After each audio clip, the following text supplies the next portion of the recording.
விஜயகாந்த் இறந்துட்டாருங்கிற செய்தி கேட்ட உடனே இவருக்கு எதுக்கு இந்த அளவுக்கு வருத்தப்படுறீங்க அப்படின்னு சில பேர் நினைச்சிட்டு இருக்காங்க. விஜயகாந்த் அப்படின்னாலே அவருடைய கர்ஜனை முகமும் ஆவேச பேச்சும் தான் இன்றைய ஜெனரேஷனுக்கு மனசுல பதிஞ்சிருக்கு. ஆனா கேப்டன் அப்படிங்கிற பேருடைய வரலாறு தெரியுமா?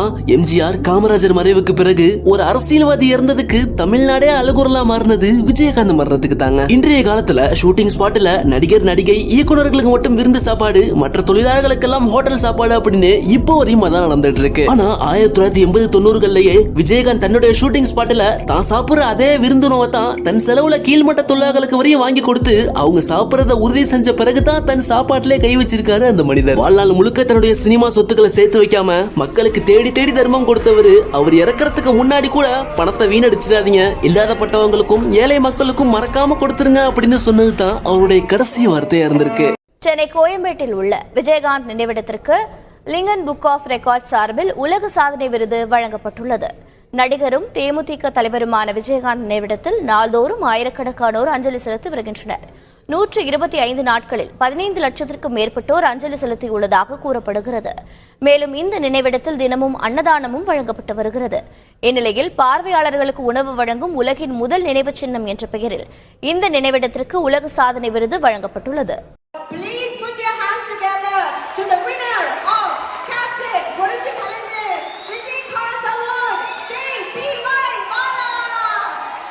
எடுத்துக்கிய மக்கள் கொடுத்தது எடுத்துட்டு போய் எனக்கு தேவையில்லை. எனக்குன்னு ஒரு ஏதோ ஒரு இடம் கொடுப்பீங்க. அது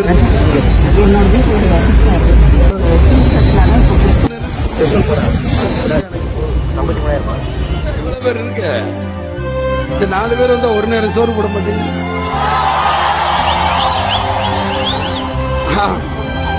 அதுலயே நம்ம இத்தனை ஒரு வீட்டுக்கு நான் போயிட்டு வரக்குள்ள முடிச்சேன். என்னையா காசு காசு காசு பணம் படப்போகையா நீங்களும் உங்க காசு என்னையா கோடி கோடியா சேர்த்து வச்சு எங்கயா கொண்டு போய் எப்படி அமைஞ்சிருக்கு பாருங்க. அவனை முன்னே பின்னே பார்த்திருக்க நீ பார்த்ததில்லையா? தமிழ்நாட்டு மக்கள் அவ்வளவு சீக்கிரமா யாருமே அனுப்பி வச்சிட மாட்டாங்க. வச்சுட்டா சாகர வைக்கணும். இந்த அன்பை தப்பா பயன்படுத்திட்ட தலைவர்கள் இருக்கு. ஆனா தலைவனை ஏமாத்த ஒருத்த முடியல சார். இன்னும் யாரு இந்த அளவுக்கு யாரோ ஒருத்தனுக்காக பெத்த மகன் யார் யாவரும் எனக்கே அவரை பார்க்கணும் போல இருக்கு. இவர்தான் எங்க எல்லாருக்குமே பெரிய அண்ணா. பேரு விஜயராஜ். நாங்க கேப்டன் செல்லமா கூப்பிடுவோம். காஷ்மீர்ல இருந்து கன்னியாகுமரி வரைக்கும் இவர் பிடிக்காத தீவிரவாதிகளே கிடையாது.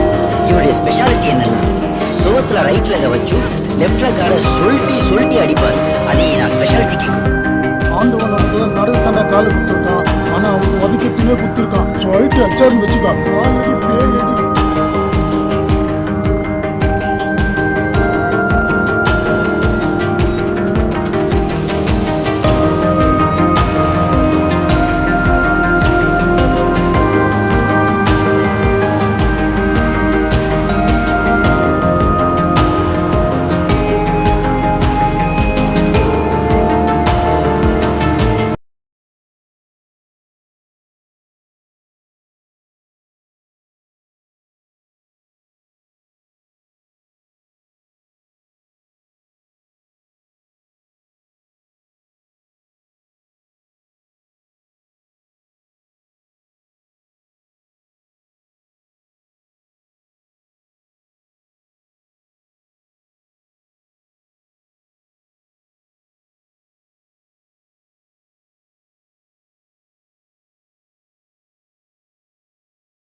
அவனை முன்னே பின்னே பார்த்திருக்க நீ பார்த்ததில்லையா?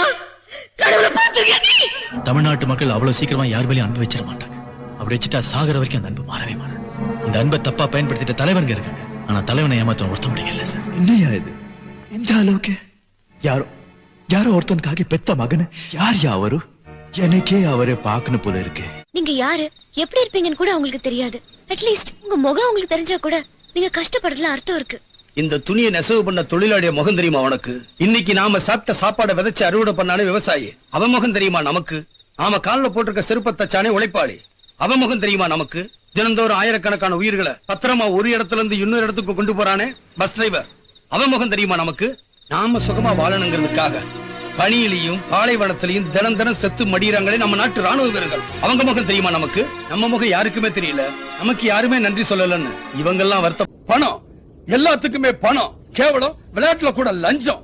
ஒவ்வொரு நாட்டுக்காரனும் ஒலிம்பிக்ல எத்தனை தங்க பதக்கம் எத்தனை வெள்ளி பதக்கம்னு கணக்கு போட்டுக்கிட்டு இருப்பான். ஆனா இந்தியாவுல மட்டும்தான் பதக்கப்பட்டியல இந்தியா பேராவது வராதான்னு ஏக்கத்தோட பாத்துக்கிட்டு இருப்போமே. ஏன் இங்க திறமசாலிகள் இல்லையா? பல மடங்கு அதிகம். அவங்க ஆதிவாசியில இருந்தப்பவே இங்க அரசாங்கம் நடத்தி இருக்கோம். அங்க மொழியே இல்லாதப்போ இங்க புலவர்கள் இருந்திருக்காங்க. அந்த வளர்ச்சி இப்ப ஏன் இல்ல? பணம், லஞ்சம், அடுத்தவனுக்கு கொடுக்கறதுக்கா இவன் வாங்குறான், இவனுக்கு கொடுக்கறதுக்கா இன்னொருத்த வாங்குறான். இதெல்லாம் தடுத்து நிறுத்துற சக்தி மாணவர்களுக்கு மட்டும்தான் இருக்கு. இந்த போராட்டம் மாணவர்களுக்கும் அதிகாரிகளுக்கும் நடந்த போராட்டம் இல்ல, மாணவர்களுக்கும் நடந்த போராட்டம்.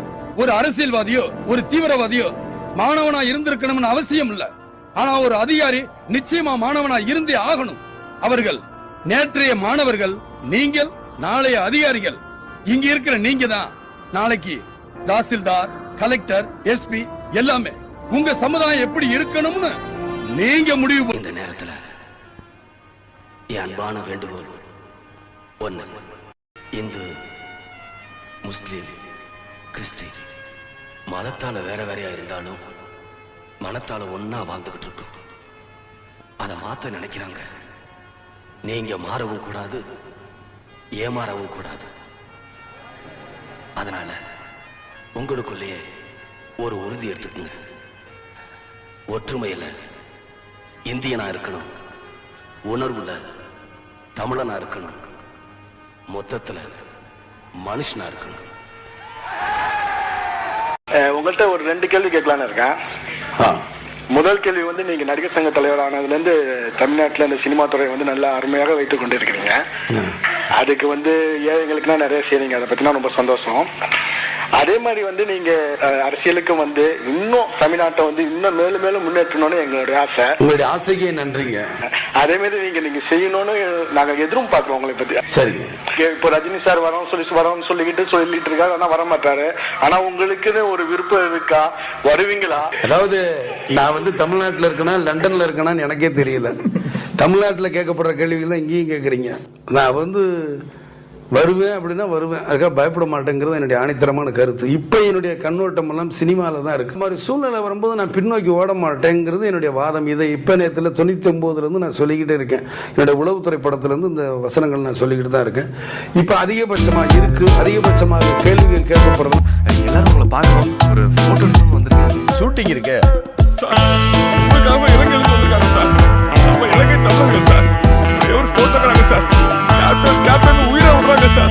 சரி சரி, ஓகே சார். ஒரே எப்பவுமே விஜயகாந்த் தான். அவங்கள்ட்ட வருவாங்கிறத நான் பெருமையாக கருதுறேன். உங்க வாழ்க்கையில விஜயகாந்த் சார் எவ்வளவு முக்கியம்? ரொம்ப முக்கியம். அவர் இல்லாட்டி நான் இல்லை, இந்த சினிமா இது இல்லை. ஆமாம், ஏற்பட்ட ஏதோ நான் சொத்து வச்சிருக்கேன், வாங்குறேன், விற்கிறேன், ஏதோ இருந்தாலும் அவரால் தான். என்னமா நூற்றுக்கணக்கான பேர் அறிமுகப்படுத்தியிருக்காரு அந்த மனுஷன். தங்கமான மனுஷன். அவருக்கு ஏன் இவ்வளோ சோதனை வந்துச்சுன்னு தெரியல. கேப்டன் பிரபாகரன் 2க்காக நான் ரெடியாக இருக்கேன். கேப்டன்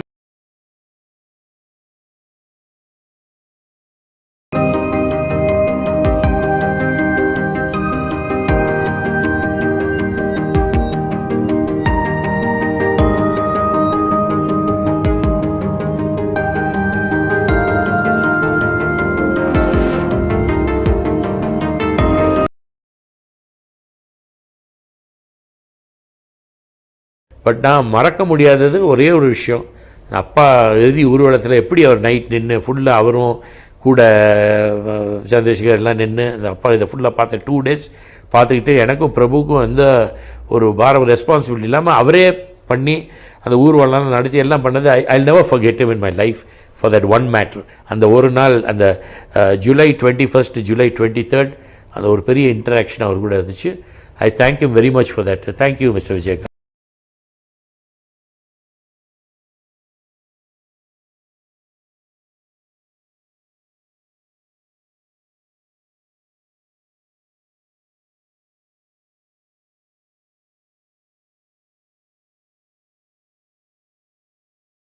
கேப்டனை பார்த்தாங்க. அப்போ வடிவக்கரசி அக்கா வந்து பார்த்துட்டு வெளியில் போகும்போது நான் அக்காட்ட கேட்குறேன், அக்கா பிரியாணி இருக்காக்கா, கேப்டன் எல்லாருக்குமே பிரியாணி சாப்பாடு இன்றைக்கி போட சொல்லியிருக்காரு அப்படின்னு. அக்கா வந்து நான் இங்கே சாப்பிட்டா கூட்டம் இதாயிரும், நீ சாப்பாடை என்கிட்ட கொடு, நான் வீட்டில் போய் சாப்பிட்றேன், கேப்டன் சாப்பாடை சாப்பிட்டு ரொம்ப நாள் ஆகுது.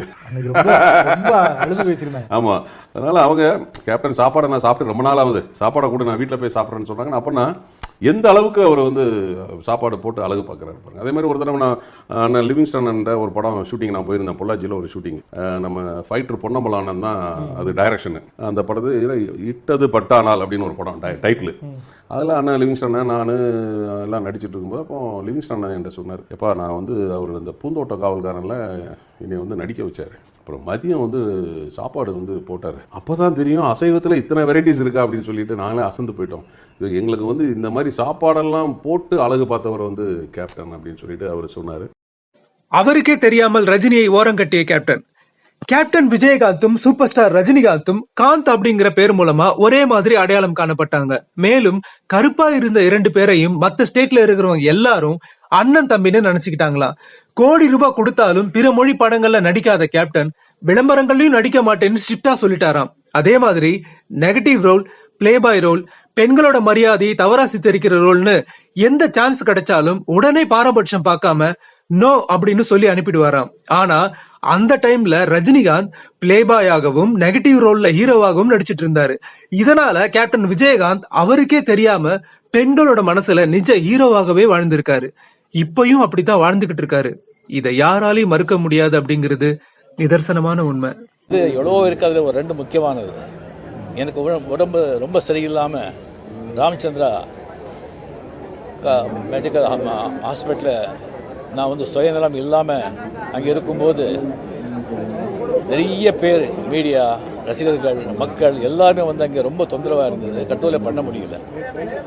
அப்போ விஜயகாந்த் அங்கே வந்துட்டு ஒரு 5 நிமிஷத்தில் அது என்ன பண்ணாலும் தெரியாது, எல்லாரையும் வந்து அங்கிருந்து சொல்லி கிளியர் பண்ணி வீட்டில் வந்துட்டு என் ரூம் பக்கத்துலேயே எங்கள் ரூம் போடுங்க, யார் வராங்க நான் பார்க்கலாம், நான் பார்த்துக்கிறேன் அண்ணனேன்னு சொன்னாங்க.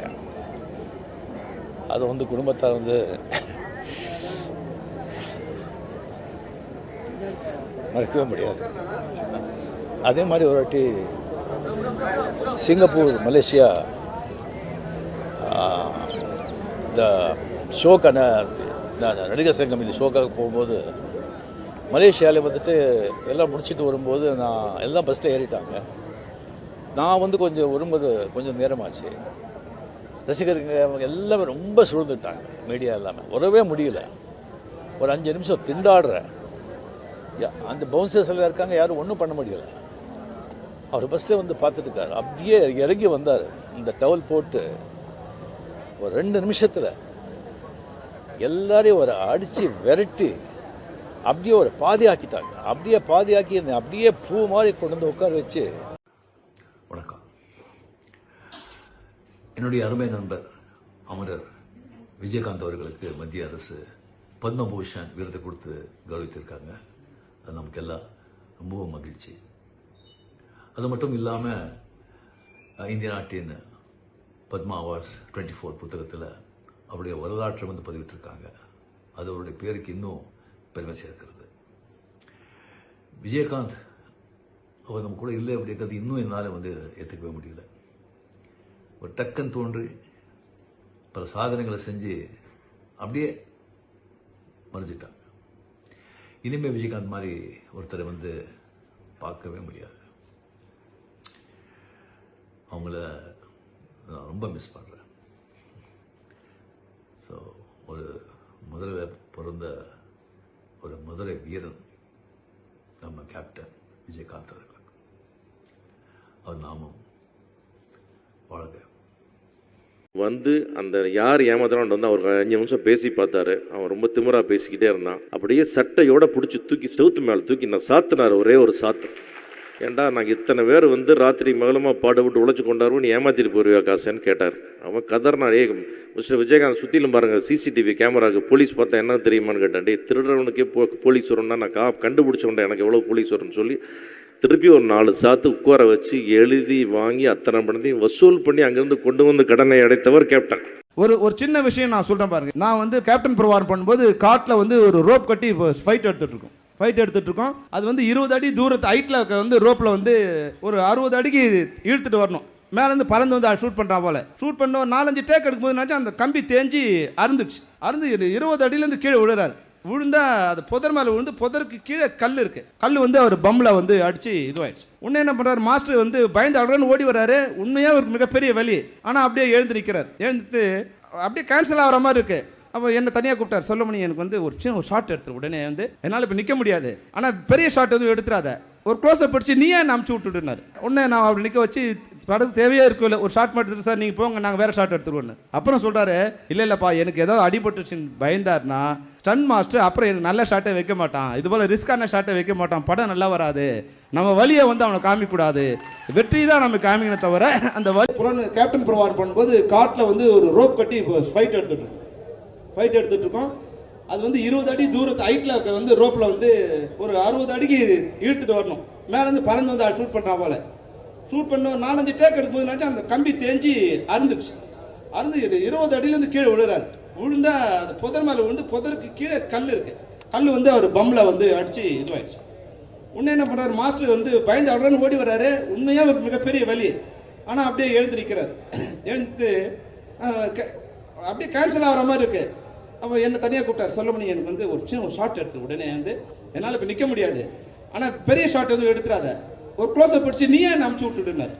அப்புறம் சொல்கிறாரு, இல்லைப்பா எனக்கு ஏதாவது அடிபட்டுச்சுன்னு பயந்தார்னா ஸ்டன் மாஸ்டர் அப்புறம் எனக்கு நல்ல ஷாட்டை வைக்க மாட்டான், இது போல் ரிஸ்கான ஷாட்டை வைக்க மாட்டான், படம் நல்லா வராது, நம்ம வழியை வந்து அவனை காமிக்கூடாது, வெற்றி தான் நம்ம காமிக்கணும் தவிர அந்த வழி. ஷூட்டிங் நடக்கும், மரியாதை படம் நடக்குது. அது பொள்ளாச்சியிலே அங்கே நடந்தது. விக்ரம் சார் தான் டைரக்டர்.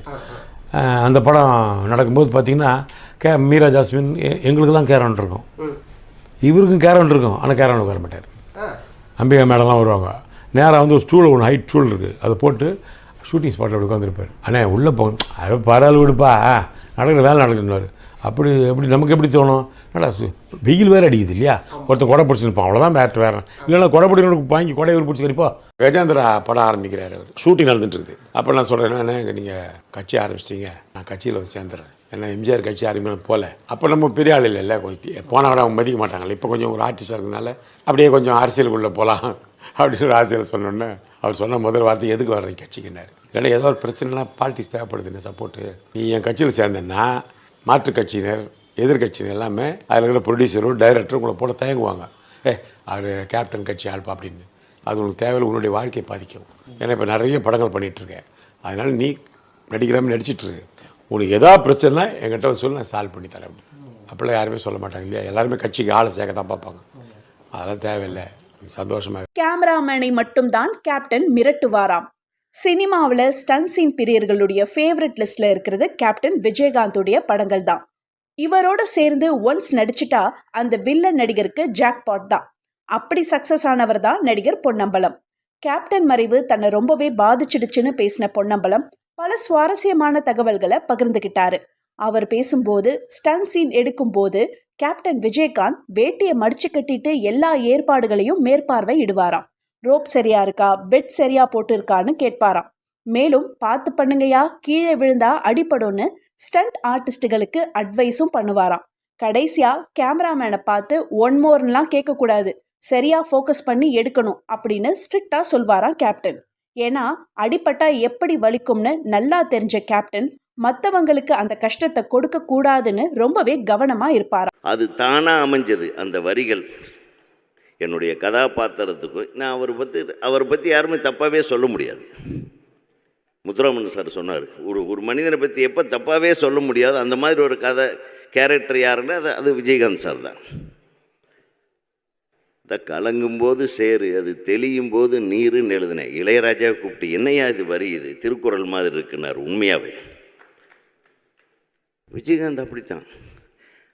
அவர் பார்க்குறதுக்கு கரடு மூடாக இருப்பார், ஆனால் அவர் முகத்தை பாருங்க, ஒரு கருப்பாக இருந்தாலும் இப்படி கலையான ஒரு முகம் எந்த நடிகனுக்குமே கிடையாது. உண்மையில் சொல்ல, அது சிரிச்சா போதும். சின்னக்கவுண்டரில் அவர் சிரிக்கிறதுக்குன்னே ஒரு சீன் வச்சேன். ஏன் சிரிக்கிறேன்னு தெரியாமையே சிரிங்க கேப்டன்ட்டு விஜய் சார்ன்னு. அப்போ கேப்டன் ஆகலை அவர். அவர் ஏன் சிரிக்கிறேன்னு தெரியாமையே சிரிச்சார். அந்த படம், அந்த சீன் மிகப்பெரிய ஹிட். அந்த சீன் கேப்டன் தூக்கிட்டு போறாருன்னு இறங்கணுன்னு எனக்கு ஒன்றும் இல்லை, கரெக்டு தான், எடுத்துடலாம் ஷாட்டுன்னு. இதை மேலே ஒரு ஹெலிகாப்டர்லேருந்து நாங்கள் ஷூட் பண்ணுறோம். மேலே ஹெலிகாப்டரில் உட்காந்து கேமரா வச்சுக்கிட்டு பார்க்கறதுக்கே நமக்கு பயமாக இருக்குது. இவர் வந்து தொங்கிட்டு வர்றாரு. ஆனால் இப்போ கருப்பணிலான்னு ஒரு படம், ஒரு சிங்கிள் ரோப்பு கூட இல்லாம அப்படியே ஹெலிகாப்டர்ல வெறுமனே தொங்கிட்டு கீழே சீலால நார்மல் லேண்ட்ல கிட்டத்தட்ட ஒரு 10 கிலோமீட்டர்ஸ் டிராவல் ஆயிட்டு வருவார். அதுவும் ஒரு கையில பிடிச்சிட்டு ஒரு கையில குஷ்பு அவங்க இது பண்ற மாதிரி. அந்த ஷாட் எடுக்கும்போது என்னைய தம்பி அம்மாவை எல்லாருமே கிளம்ப சொல்லிட்டார் ரூமுக்கு. அம்மா ஒன்றும் பிள்ளையே கிளம்ப சொல்றீங்க அப்படின்னா, இல்லை நீ கிளம்பு, நீங்க பயந்துருவீங்க இந்த ஷாட் எடுக்கிறதுன்ட்டு. ஸோ அந்த ஷாட் அந்த டைம்ல மிக பெருசா ரொம்ப பேசப்பட்டது. இந்த மாதிரி இது வரைக்கும் நாங்கள் அப்பா வந்து அந்த சினிமாவில் இருக்கும் போது நாங்கள் வந்து கம்மியாக தான் பார்த்தோம். எப்போ பார்த்தாலும் ஷூட்டிங்கில் தான் இருப்பார், வருவார், நாங்கள் 2 பேரும் தூங்கிட்டு இருப்போம், டிஸ்டர்ப் பண்ணக்கூடாதுன்ட்டு அவர் அமைதியே போய் படுத்துருவார். அடுத்த நாள் காலையில் நாங்கள் எந்திரிச்சால் எப்போலாம் அவளுக்கு ஃப்ரீ டைம் கிடைக்குதோ வெளியே போய் சுத்துறதோ எதுவுமே இருக்காது. என் கூடயும் அண்ணா கூடயும் தான் டைம் நிறைய ஸ்பெண்ட் பண்ணுவார். நிறைய விஷயம் அப்பாவை பார்த்து நான் நிறைய கத்துக்கிட்டேன். யார்கிட்ட எப்படி பழகணும், எங்க பணிவா இருக்கணும், உதவி செய்யணும் நிறைய பேருக்கிட்டன்ட்டு. சினிமாலையும் சரி இந்த அரசியல் வாழ்க்கையிலையும் சரி எனக்கு தெரிஞ்சு இந்த மாதிரி யாரையும் நான் பார்த்ததும் இல்லை. I'm very blessed to be his son. மண் வாசனை அப்படின்னு ஒரு வேர்டு இருந்தா அது நான் விஜயகாந்த் சார் கிட்ட இருந்துதான் உணர்ந்தேன். புரியுதா? நான் இப்போ என்னோட வெட்டிங் ஆனிவர்சரிக்கு மீனாட்சி டெம்பிளுக்கு போயிருந்தேன். நான் வந்து நானும் அவரும் மீனாட்சி திருவிளையாட மூவி பண்ணேன். அந்த படத்துல நான் டான்ஸ் ஆடும்போது நான் பெரிய டான்ஸர்னு நினைச்சு அவர் ரிஹர்சல் பண்ணட்டுமே ரொம்ப ஜட்ஜ்மெண்டலா தான் அந்த சாங்ஸ்ல நான் ரொம்ப ஏன்னா நான் நல்ல டான்சர் அப்படின்னு நினைச்சேன். படம் பார்க்கும்போது அப்படியே ஷாக் ஆயிடுச்சு. அந்த என்ன சொல்றது பௌருஷம், அதோட தமிழ் வேர்டு புரியல. அந்த சாங்ஸ்ல நான் எதுவுமே இல்லை. அவர் அந்த சிவனா நிக்கிறது, அவரோட அந்த கெட்டப் அதை பார்த்துட்டு ஏடா இது வந்து முன்னாடியே தெரிஞ்சிருந்தா. இப்ப வந்து மானிட்டர் எல்லாம் இருக்கு, அப்ப மானிட்டர் கிடையாது. தெரிஞ்சுதா இன்னும் பெட்டரா பண்ணிருப்பேனே அப்படின்னு சொல்லி. ஸோ அவரோட screen presents super. Vijayakanth sir முதல்ல அவன் தான் சார் எனக்கு. நான் இல்லாம எங்கேயும் வெளியில் போக மாட்டான் சார். அவன் தான் எனக்கு ஃபர்ஸ்ட். அவனுடைய இது வந்து அடுத்தவங்க நல்லது பண்ணுவான் சார். அவன் பெரிய மனசு சார். ஒரு காலகட்டத்தில் என்னென்ன ஷூட்டிங் போயிட்டு வீட்டுக்கு போகிறதுக்கு லேட் ஆகிடும், அவன் ஆஃபீஸில் போய் சாப்பிட்டு போவோம். நானும் சாப்பிட்டு நிறைய வாட்டி சாப்பிட்ருக்கேன். திரை உலகத்தில் பாதி பேர் அங்கே சாப்பிட்டவங்க. தர்மம் தலை காக்கும்னு சொன்னாங்கல்ல, அது பொய் சார். அவனை ஏன் இப்படி ஆண்டவன் வச்சிருக்கான்? அப்படிலாம் வந்துடக்கூடாது சார். அவனுக்கு அவன் சம்மர் ஷாட் அடிக்கிறவன் சார். அவன் செவுத்தில் ஏறி அடிக்கிறவன் சார். 1 கிலோமீட்டருக்கு ஏறி எம்பி குச்சி அடிக்கிறவன் சார். நல்லவன் சார், ரொம்ப நல்லவன். ஆனந்தராஜின் கால்களை கழுவிய கேப்டன். எந்த ஈகோவும் இல்லாம கேப்டன் என்னுடைய கால்களை கழுவி பாத பூஜை பண்ணாருன்னு கேப்டன் நினைவேந்தல் நிகழ்ச்சியில நடிகர் ஆனந்தராஜ் பேசினாரு. அவர் பேசும்போது ராஜதுரைன்னு ஒரு படம், S.A. சந்திரசேகர் தான் டைரக்டர். எந்த ஹீரோவும் செய்ய தயங்குற ஒரு விஷயத்த கேப்டன் செய்தாரு. பாத பூஜை செய்யற சீனை மனம் கோணாம செய்து முடிச்சாரு கேப்டன். பாத பூஜை செய்யற ப்ராசஸ், அதாவது தண்ணி ஊத்தி கழுவி பொட்டு வச்சுன்னு ஃபுல்லா எடுத்தாரு S.A.C. இந்த காட்சியை இன்னொரு விஜயகாந்த் பார்க்குற மாதிரியா அந்த சீன் எடுக்கப்பட்டுச்சு. வில்லனா நான் நடிக்கும்போது ஒரு ஹீரோ இவ்வளவு இறங்கி நடிக்க முடியுமான்னு நான் ரொம்பவே ஷாக் ஆகி போயிட்டேன். அதே மாதிரி ஒரு படம் பார்த்துட்டு வெளியே வரும்போது படம் நல்லா இருந்தா என்னை தேடி வந்து ஆனந்தராஜ் இந்த படத்துல நீதான் நம்பர் 1ன்னு ஈகோவே பார்க்காம பாராட்டுவாரு. இப்ப இருக்கிற நடிகர்கள் எப்படி இருக்கணும்னு கேப்டன் விஜயகாந்தை பார்த்து கத்துக்க வேண்டியது நிறைய இருக்குன்னு பேசினாரு ஆனந்தராஜ். எந்த கதாநாயகனும் செய்ய மனம் வருமா என்று எனக்கு தெரியாது. இப்பொழுது எனக்கு அந்த படத்தில் இங்கே தான் அந்த மண்டபம் பின்னாடி தான் இருக்குது. பாத பூஜை பண்ணுற மாதிரி ஒரு சீன் எடுத்தார் S.A.C. அவர்கள். அது மனம் கோணாமல் செஞ்சார். நான் பார்த்து அப்படியே அவரை பார்த்துக்கிட்டே இருப்பேன். படம் பார்த்தா தெரியும். பாத பூஜை பண்ணுறதை ஃபுல்லாக எடுத்தார் டைரக்டரு. பாத பூஜை எப்படி பண்ணணும், தண்ணி ஊற்றி காலை கழுவி பொட்டு வச்சு எல்லாம் பண்ணுறது பண்ணுறதை இன்னொரு விஜயகாந்த் நின்று பார்க்கணுன்ற மாதிரி எடுத்தார். எனக்கு ஷாக்காக தான் இருந்தது. நான் வில்லன் பண்ணுறேன் நல்லா இருக்கும், ஆனால் பட் ஒரு நடிகர் இவ்வளோ இறங்கி பண்ண முடியுமா? ஒரு படம் பார்த்துட்டு வெளியே வந்த உடனே இந்த படம் பார்த்துட்டு இந்த படத்தில் என் கேரக்டர் நல்லா இருந்ததுன்னா எங்கே ஆனந்தராஜ் நீ தான் படத்தில் நம்பர் 1 அப்படின்னு இதை சொல்லுகிற பண்பு இருக்கிறதே இதுதான். இன்றைக்கி இவரை பார்த்து நம்ம நிறைய விஷயம் கற்றுக்குவோம். ஆனால் இன்றைக்கு இருக்கிற கதாநாயகர்கள் இன்னும் கற்றுக்கொள்ள வேண்டிய பண்புகள் இவரிடம் நிறைய இருக்கிறது என்ற அன்போடு தெரிவித்துக் கொண்டு, சிவாஜி சாரோட டெத்தை பற்றி சொல்லும்போது எங்கள் ஷூட்டில் தான் இருக்கார். தவசீலில் தான் ஷூட் பண்ணிட்டு இருக்காரு. பெரியவர் உடம்பு சரியில்லை, நான் இப்போ வேலை பார்த்துட்டு இருக்குது, மரியாதையாக இருக்காது. போயிட்டு நான் சொல்கிறேன் என்ன பொசிஷன்ட்டுன்னு. கொஞ்சம் நேரத்திலே தகவல் வந்துருச்சு. அவர் அந்த நேரத்தில் அங்கேருந்து கிளம்பி போன அந்த மனிதன் எப்போ சாப்பிட்டாரு, எப்போ தூங்கினாரு எதுவுமே தெரியாது. அந்த போட்டிருந்த அதே வேஷ்டி சட்டையோட தான் எல்லா வேலையும் பார்த்துக்கிட்டு இருந்தார். அதாவது அவங்களோட வசதிக்கு உட்காந்த இடத்துல மற்றவங்கள்ட்ட வேலையை சொல்லிட்டு அவங்க உட்காரலாம், அது இவர்கிட்ட கிடையாது. உங்கள்கிட்ட ஒரு வேலையை சொல்லிட்டு அவரும் சேர்ந்து உங்க கூட செஞ்சுட்டு இருப்பாரு. அப்போ யாருக்குமே எங்கேயுமே ஈகோவே வராது. அவர் திட்டினா கூட ஈகோ வராது, ஏன்னா அவரும் சேர்ந்து அந்த வேலையை பார்த்துக்கிட்டு இருக்கு. ஒரு காலத்துல எனக்கு வந்து வியாபாரத்தில் ஒரு டல்லாரும் இறங்கு முகம், ஒருத்தர் இறங்கு முகமா இருக்கானா எல்லாருமே தள்ளி விலகி போயிடுவாங்க. எங்க கேள்விப்பட்டாருன்னு தெரியல, கூப்பிட்டார். ஏதாவது ஸ்கிரிப்ட் இருந்தா பாருங்க, அவரு கூப்பிட்டு எனக்கு டேட் கொடுக்குறாரு. நாங்க இறங்கு முகத்துல இருக்கோம்னு தெரிஞ்சு அதெல்லாம் சொல்லல, நீ இறங்குல முகத்துல இருக்கிற, நான் உனக்கு ஹெல்ப் பண்றேன், இந்த வார்த்தையெல்லாம் கிடையாது. ஏதாவது ஸ்கிரிப்ட் வச்சிருக்கீங்களா? இருக்கு கேப்டன், நல்ல கதை ஒன்று இருக்குது, சரி பாருங்க வேலையை ஆரம்பிச்சு. சரிங்க கேப்டன், போய் அட்வான்ஸ் கொடுங்க, எட்டாவது வட்டிக்கெல்லாம் பணம் வாங்கிட்டு இருக்காதிங்க, எனக்கு எப்போ வேணுமோ உங்கள்கிட்ட வாங்கிக்கிறேன். அப்படி ஆரம்பிச்சது தான் நிறைஞ்ச மனசு. அவரோட பர்த்டே ஆகஸ்ட் 25 வந்திருக்கு. முதல் நாள் சொல்கிறாரு, நாளைக்கு ஒரு நாள் ஷூட்டிங் கேப் விட்டுலாமா? விட்டுலாங்க. அன்னைக்கு காலையில் ஒரு 8 மணிக்கு அந்த ஹோட்டல் வாசல், அந்த ஹோட்டல் லாபியில் நின்று ஃபோட்டோ எடுக்க அவ்வளோ பேர் வந்திருக்காங்க. அவரை பார்க்கறதுக்கு, அவர் கூட சேர்ந்து ஃபோட்டோ எடுக்கிறது. 8 மணி என்ன ஆரம்பித்தார். இது மாதிரி உட்காந்து பார்த்துக்கிட்டு இருக்கோம், அப்புறம் அங்கே உட்காந்து பார்க்குறோம், அங்கே நின்று பார்க்குறோம், இங்கே நின்று பார்க்குறோம், அது பாட்டுக்கு போயிட்டே இருக்கு. டைம் லேப்ஸ் ஆனாலும் அதே க்ரௌட் அப்படியே நின்றுட்டு இருக்கு. நான் இறங்கி சும்மா அப்படியே ஒரு நடந்து பார்த்துக்கிட்டு இருக்கேன். மைல் கணக்கில் நிற்குது. இவர் சாப்பிடல, டீ பிரேக் எடுக்கல, எதுவும் பண்ணலைங்க. அப்படியே நின்றுக்கிட்டு ஒவ்வொருத்தரையும் இழுத்து இழுத்து இழுத்து இழுத்து ஃபோட்டோ எடுத்து போய் சாப்பிடுவோம். இது அது ஒரு முரட்டத்தனமான ஒரு பாசத்தோட சொல்றது இருக்கு இல்லையா. நைட் வரைக்கும் போச்சு. 12 மணி நேரம்லாம் ஒரு மனுஷன் நின்றுக்கிட்டு ஃபோட்டோவுக்கு போஸ்ட் கொடுக்குறதுங்கிறது என்னால் அது நானா பார்த்தேன். காலகட்டத்தில் என்ன தாய்மொழின்னு படத்தில் அவங்க பேனரில், அவருடைய பேனரில் ஒரு கதாநாயகனாக நடிக்க வச்சு அதில் ஒரு கௌரவ வேடம் ஏற்று நடித்தவர் விஜயகாந்த் அவர்கள். அந்த அளவுக்கு டீப் ரூட்டட் ரிலேஷன்ஷிப், ஃப்ரெண்ட்ஷிப், அது அவ்வளோ ஒரு நட்பு எங்கள் 2 பேர் பக்கம். அதில் நடிகர் சங்கத்தை அவருடன் பயணித்த காலங்களை நினைத்து பார்க்கின்றேன். அவருடைய ஆளுமை திறன் அதில் நான் பார்க்க முடிஞ்சது. அதே மாதிரி எனக்கு கொடுத்த மரியாதை, அது வந்து பொதுச்செயலாளர்கிட்ட பேசிக்கோங்க, எந்த டிபார்ட்மெண்டலைசேஷன் சொல்லுவோம், அந்த மாதிரி பொதுச்செயலாளர் நீங்கள் பேசிக்கோங்கன்னு சொல்லிடுவார். அவர் எடுக்க வேண்டிய முடியும் அவர் எடுப்பார், நான் எடுக்க வேண்டிய முடியும் என்னை எடுக்க விட்டுருவார். அது வந்து மறக்க முடியாத ஒரு கலை நிகழ்ச்சி வந்து விஜயகாந்த் தலைமையில் தான் அது நடக்க முடியும். அது நடந்துச்சுன்னா அதுக்கு அவர் தான் காரணம். நாங்களாம் அவர் கூட இருந்து பயணித்த சகாக்களாக இருந்திருக்காங்க, அவருடன் சேர்ந்து பணியாற்றியவர்களாக இருக்கலாம். நான் முடிவுகள், பிறரை அழைப்பது, எப்படி நடக்கணும், இதெல்லாம் சீரமைப்பு, அதை சீர்படுத்தி எங்களுக்கு கொடுத்தது வந்து விஜயகாந்த் அவர்கள். அவர் இழந்து தவிக்கின்ற குடும்பத்தாருக்கும், தேமுதிகவின் உறுப்பினர்களுக்கும், தமிழக மக்களுக்கும், ரசிக பெருமக்களுக்கும் என்னுடைய ஆழ்ந்த அனுதாபங்களை, இரங்கலை என் சார்பாகவும், என் இயக்கத்தின் சார்பாகவும், என் குடும்பத்தின் சார்பாகவும் தெரிவித்துக் கொள்கின்றேன். விஜயகாந்த் சார், நீங்கள் என்றும் அனைவரின் மனங்களில் வாழ்ந்து கொண்டே இருப்பீர்கள். நீங்கள் மறையவில்லை, வாழ்ந்து கொண்டு இருக்கிறீர்கள். கேப்டன் பிரபார் பண்ணும்போது காட்டில் வந்து ஒரு ரோப் கட்டி ஃபைட் எடுத்துட்டு இருக்கோம். அது வந்து 20 அடி தூரத்து ஹைட்டில் வந்து ரோப்பில் வந்து ஒரு 60 அடிக்கு இழுத்துட்டு வரணும். மேலேருந்து பறந்து வந்து ஷூட் பண்ணுறா போல. ஷூட் பண்ண 4-5 டேக் எடுக்கும்போது நினச்சா அந்த கம்பி தேஞ்சி அறுந்துடுச்சு. அறுந்து 20 அடியிலேருந்து கீழே விழுறாரு. விழுந்தா அந்த புதர் மேலே விழுந்து, புதருக்கு கீழே கல் இருக்கு. கல் வந்து அவர் பம்மில் வந்து அடித்து இதுவாயிடுச்சு. உடனே என்ன பண்ணுறாரு, மாஸ்டர் வந்து பயந்து அவருடன் ஓடி வர்றாரு. உண்மையாக ஒரு மிகப்பெரிய வலி, ஆனால் அப்படியே எழுந்து நிற்கிறார். எழுந்து அப்படியே கேன்சல் ஆகிற மாதிரி இருக்கு.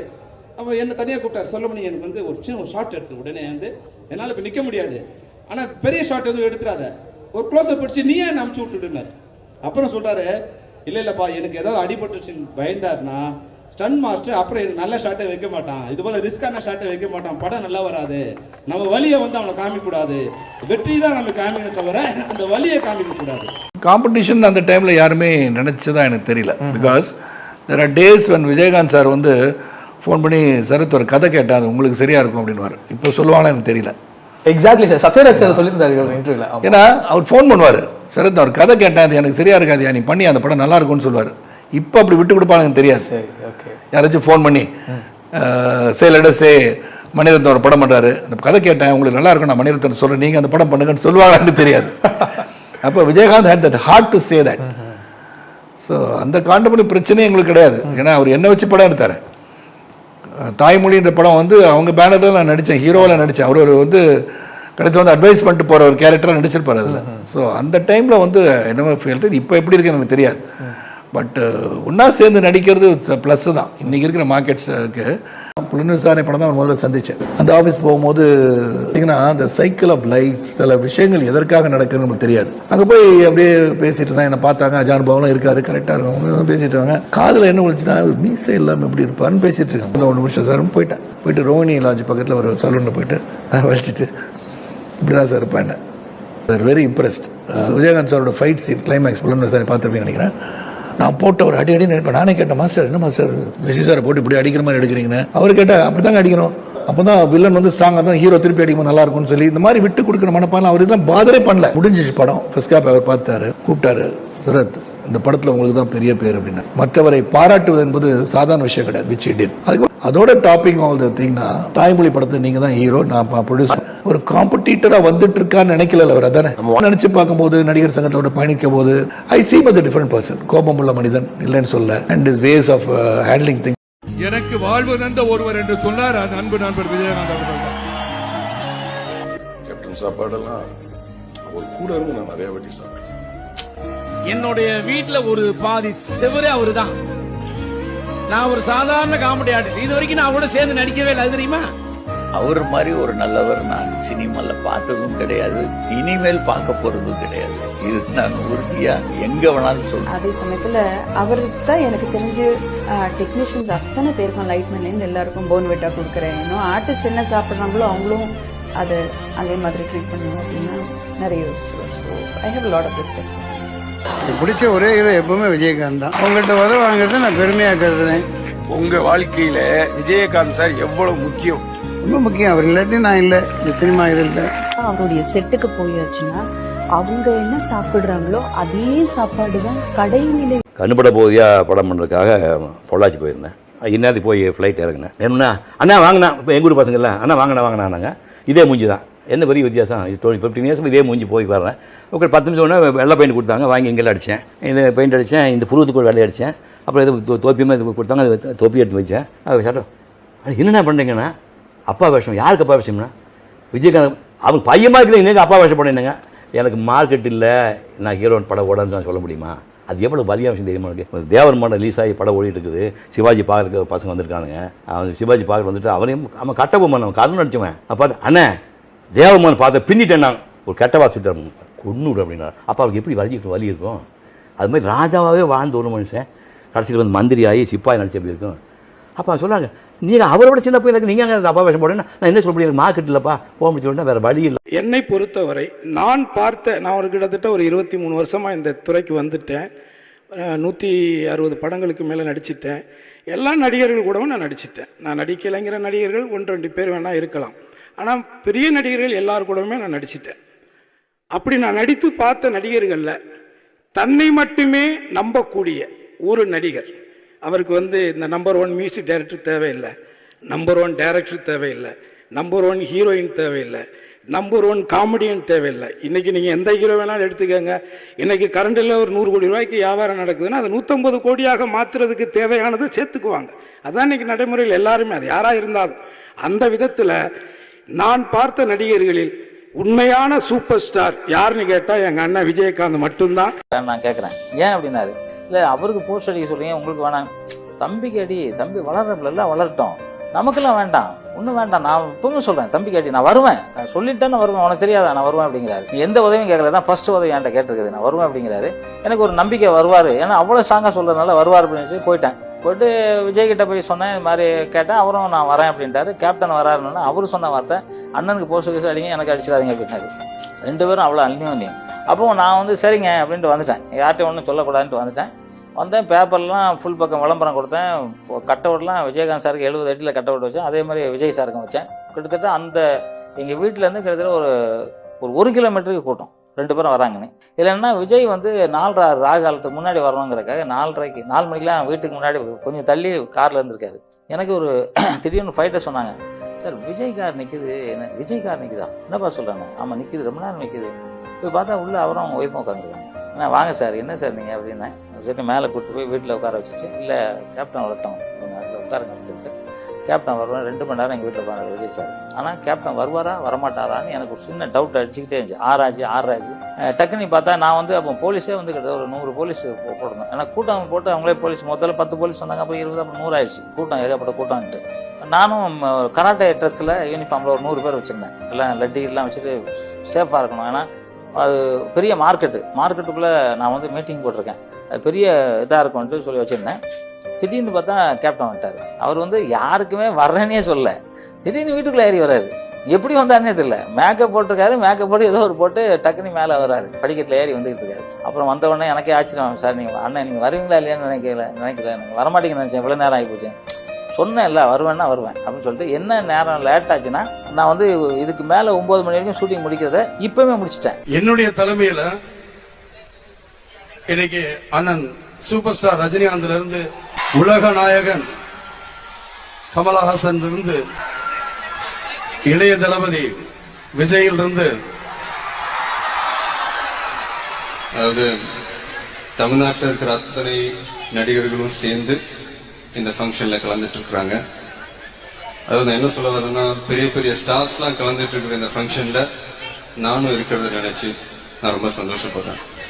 இந்த வாய்ப்பை கொடுத்த என்னுடைய அண்ணன் புரட்சி கலைஞர் விஜயகாந்த் சார் அவர்களுக்கும், மலேசியாவில் இருக்கும் என் நெஞ்சில் குடியிருக்கும் எனது அன்பான ரசிகர்களுக்கும் வீட்டுக்கு வர வேண்டாம் என்றாராம் கேப்டன். ஏன்னு தெரியுமா?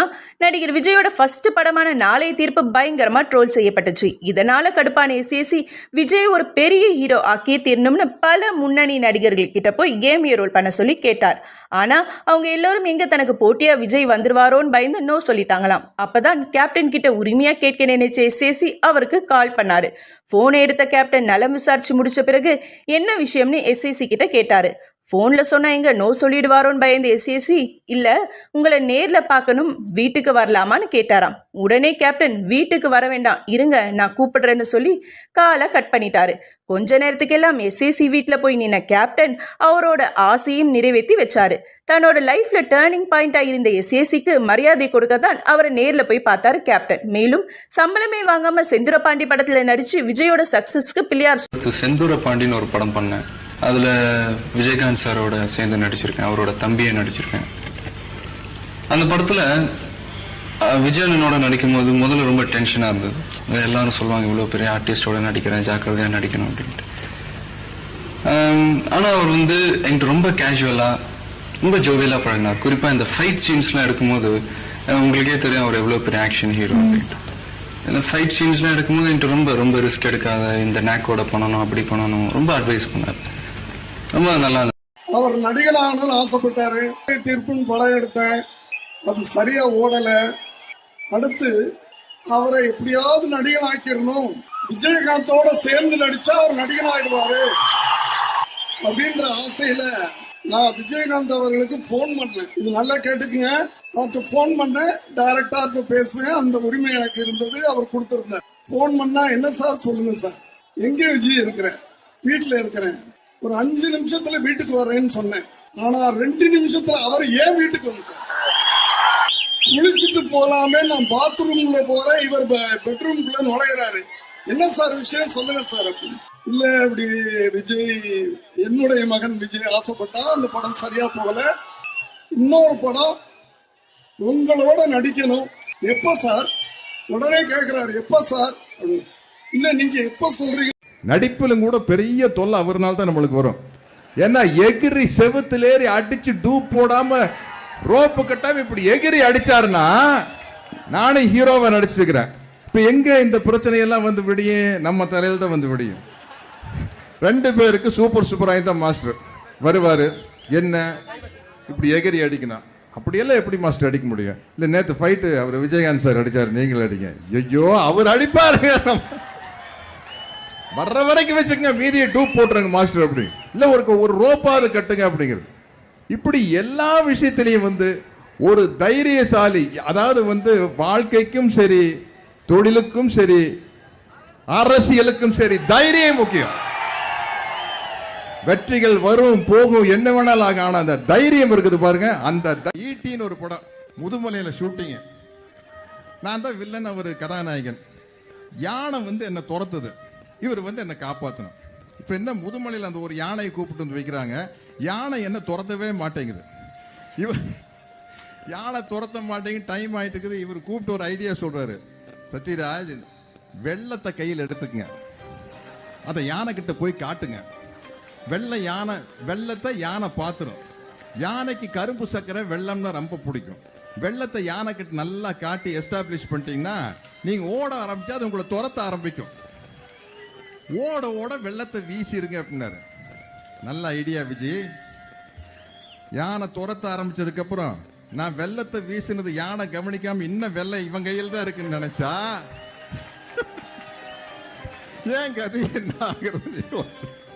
விழுந்து விழுந்து சிரிக்கிறாரு டைரக்டர். வந்து என்ன 100வது நாள் படத்தில் என் கூட நடிக்கும் பொழுது அந்த 100வது நாள் படத்தில் வந்து நல்லா மொட்டை அடித்து புதுவிதமான ஒரு வேஷத்தோடு அவர் வந்து பண்ணும் பொழுது ரொம்ப சந்தோஷமாக இருந்தது. அப்போ வாகனி ஸ்டுடியோவில் ஷூட்டிங்கு, ராத்திரி காட்சி, மழை பெய்கிற மாதிரி ஒரு கொலை செய்கிற மாதிரி ஒரு சீன் எடுக்கும் பொழுது நானும் அப்போ போயிருந்தேன். என்ன அப்போ சத்யராஜ் சார் சொன்னார், இல்லை சார் நான் கதை ரெடி பண்ணிக்கிட்டு இருக்கேன், ரெடி பண்ணணும், உங்களை டைரக்ஷன் பண்ணணும், அது நான் தான் டைரக்ஷன் பண்ணணும்னார். அப்போ வந்து சத்யராஜ் சாருக்கு வந்து டைரக்ஷன் பண்ணுங்கிற மோகமும் வெறியும் அதிகமாக இருந்தது. 100வது நாள் மிகப்பெரிய வெற்றி அடைஞ்ச உடனே அந்த 100வது நாள் படத்தில் நானும் நடிச்சிருந்தேன், மோகனுக்கு நடிச்சிருந்தா கூட மோகனுக்கோ எனக்கோ மிகப்பெரிய பேர் இல்லை, அதில் சத்யராஜ் சாருக்கு தான் மிகப்பெரிய பேர். அவர் வந்தார்னாலே தேட்டரே கை தட்டு, அந்த மொட்டையோடையும் கூலிங் கிளாஸ் கணக்கோடையும் போய் பார்த்தா. அதுதான் சொல்லி ஒரு தடவை நான் ஆட்சியில் உட்காந்தா என்னை அசைக்க முடியாது உங்களால். ஏன்னா மக்களை இங்கே பண்ணுங்களேன், யாருக்கோ பண்ண மக்கள் பேசிக்கிறாங்க, ரோட்டில் போகிற மக்கள் நான் சொல்லுவேன்ல வாக்கிங் போகும்போது பேசுகிறாங்க.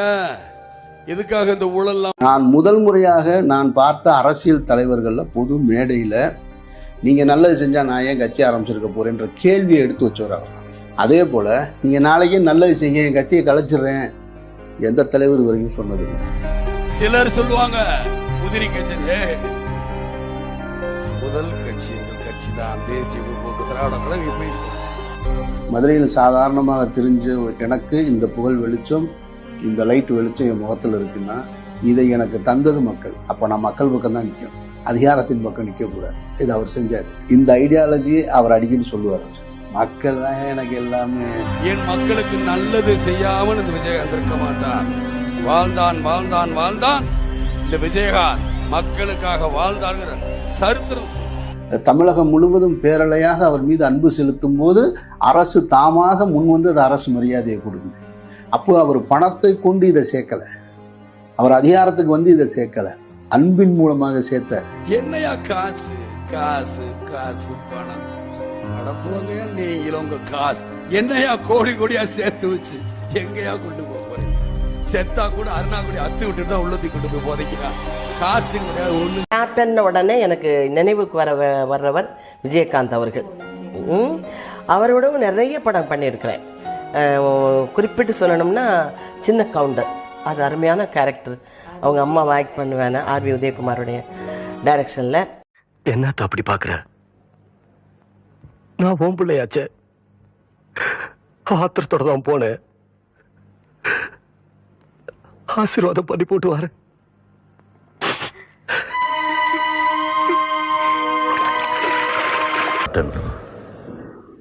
நான் சமுத்திரக்கனி பேசுகிறேன். உங்களோடு பயணப்பட்ட அந்த 72 நாட்கள் உங்கள் மனசுக்கு தான் நிறைஞ்ச மனசுன்னே டைட்டில் வச்சேன் கேப்டன். அந்த 72 நாட்கள் உங்களோடு இருந்தது ஒரு மாபெரும் சக்தியோடு இருந்த மாதிரி இருக்கு. இன்னைக்கும் பசுமையான நினைவுகளாக என் மனசுக்குள்ளே இருக்கு கேப்டன். இன்னைக்கு நீங்கள் இல்லைன்னு சொல்கிறாங்க, என் மனசு நம்ப மறுக்குது. என்னுடைய கேப்டன் இந்த பிரபஞ்சம் முழுவதும் விரவி இருப்பார். அவர் ஆத்மா சாந்தி அடைய நான் இறைவனை பிரார்த்திக்கிறேன். எங்களுக்குள்ளே நீங்கள் இருக்கீங்க கேப்டன். உங்களுடைய நல்ல எண்ணம், இந்த சமூகத்தின் மீது நீங்கள் வச்சிருந்த பார்வை, இது எல்லாமே எனக்கு தெரியும். அதை நாங்களும் முன்னெடுக்கிறோம் கேப்டன். ரொம்ப ரொம்ப கஷ்டமாக இருக்கு கேப்டன், ரொம்ப கஷ்டமாக இருக்கு. உங்கள் ஆத்மா சாந்தி அடையணும் கேப்டன். இந்த நாட்டில் இருக்கிற கோடான கோடி சாதாரண ஏழை ஜனங்களோட மனசுதான் எனக்கு பெரிய சிம்மாசனம். அதுல எனக்கு எப்பவுமே ஒரு தனி இடம் உண்டு.